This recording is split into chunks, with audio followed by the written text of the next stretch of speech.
জয় নিতাই, গৌর হরিবোল। বৃন্দাবন ধাম থেকে বলছি। আমি এখন বসে আছি যমুনার তীর সংলগ্ন স্থান, একটি বৃক্ষের তল। চারিদিকে এখানে বৃক্ষের শোভা। প্রতিদিনকার মতো শাস্ত্র সিদ্ধান্ত অনুযায়ী আমরা কিছু ভাগবতীয় কথায় ব্রতী হয়েছি।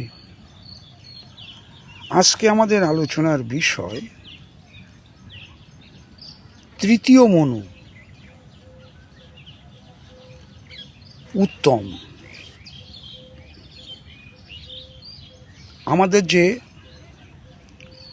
৭১টা চতুর্যুগ, একটা মন্বন্তর হয়, ৭ মন্বন্তর মিলে, রাধে রাধে, 14 মন্বন্তর মিলে একটা কল্প হয়। সেই 14টা মন্বন্তরে 14 জন মনু হন। তখন ভগবানের নামও পাল্টে যায়। ভগবান যখন আবির্ভূত হয়ে আসেন তখন তার নামও পাল্টে যায়, তার ক্রিয়াকলাপাদিও পাল্টে যায়, লীলাটাও পাল্টে যায়, আবার ইন্দ্রের নামও পাল্টে যায়।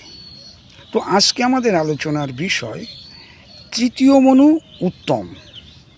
এর সময় ইন্দ্রের নাম কি ছিল এবং তৃতীয় যে মনু, অর্থাৎ এই তৃতীয় মন্বন্তরের যিনি মনু, উত্তম, সেই মন্বন্তরের সম্বন্ধে আমরা কিছুটা জেনে নেব। কারণ এ সব জানতে গেলে তো কয়েকটা বছর লেগে যাবে। আমরা সংক্ষিপ্ত আকারে সেই মনুর সম্বন্ধে আমরা জেনে নেব। এটা কোথায় পাব? শ্রীমদ্ ভাগবত মহাপুরাণ, মহামুনি ব্যাসদেবকৃত, তাঁর ৮ম স্কন্ধ, প্রথম অধ্যায় 23 থেকে 26 নম্বর শ্লোক। আসুন আমরা 23 নম্বর শ্লোক থেকে আস্বাদন শুরু করি। শ্রী শুকদেব বলছেন মহারাজ পরীক্ষিতকে, হে পরীক্ষিত, তুমি শ্রবণ করো। তৃতীয় মনু ছিলেন উত্তম। তিনি প্রিয়ব্রতের পুত্র। তার পুত্রদের নাম পবন, সৃঞ্জয়, যজ্ঞহোত্র প্রভৃতি।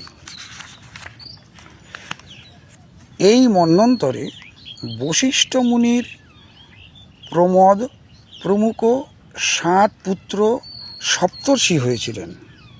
বশিষ্ঠ মুনির 7 প্রমুখ পুত্র সপ্তর্ষি হয়েছিলেন। সত্য, বেদশ্রুত এবং ভদ্র ছিলেন দেবতাদের প্রধান গণ, এবং ইন্দ্রের নাম ছিল সত্যজিৎ। তৃতীয় মন্বন্তরের সত্যজিৎ ছিল ইন্দ্রের নাম। সেই সময় ধর্মপত্নী সুনিরিতা গর্ভে ভগবান অবতার হন সত্যসেন নামে। ভগবানের নাম ছিল সত্যসেন। সত্যব্রত নামে দেবগণও তার সঙ্গে অবতরিত হয়েছিলেন। তৎকালীন ইন্দ্র সত্যজিতের বন্ধু হয়ে ভগবান সত্যসেন অসত্যব্রত, দুর্বৃত্ত, দুষ্ট, যক্ষ রাক্ষস এবং জীবদ্রোহীদের বধ করেছিলেন। তাহলে আমরা কিন্তু জানতে পারছি এক একটা মন্বন্তরে এক একজন মনু হন, ইন্দ্র হন, এবং ভগবান বিভিন্ন নাম ধারণ করে বিভিন্ন রকম লীলা করেন। আজকে আমরা জানলাম তৃতীয় মন্বন্তরে যিনি মনু ছিলেন উত্তম প্রসঙ্গে এবং তার মন্বন্তর প্রসঙ্গে সংক্ষিপ্ত আকারে। ভিডিওটি ভালো লাগলে আপনারা লাইক, শেয়ার, কমেন্টস করতে পারেন, এবং প্রতিদিন শাস্ত্র সিদ্ধান্ত অনুযায়ী এমন ভাগবতীয় কথা আস্বাদনের জন্য আপনার চ্যানেলটি সাবস্ক্রাইবও করতে পারেন। আজকে আমরা আস্বাদন করলাম শ্রীমদ্ ভাগবত মহাপুরাণ তার অষ্টম স্কন্ধের প্রথম অধ্যায়ের 23 থেকে 26 নম্বর শ্লোক। আজ এ পর্যন্ত। সবার ভজন কুশল কামনা করি। আপনারা ভালো থাকুন, আনন্দে থাকুন, শান্তিতে থাকুন। জয় নিতাই, গৌর হরি বল, জয় শ্রী রাধে শ্যাম।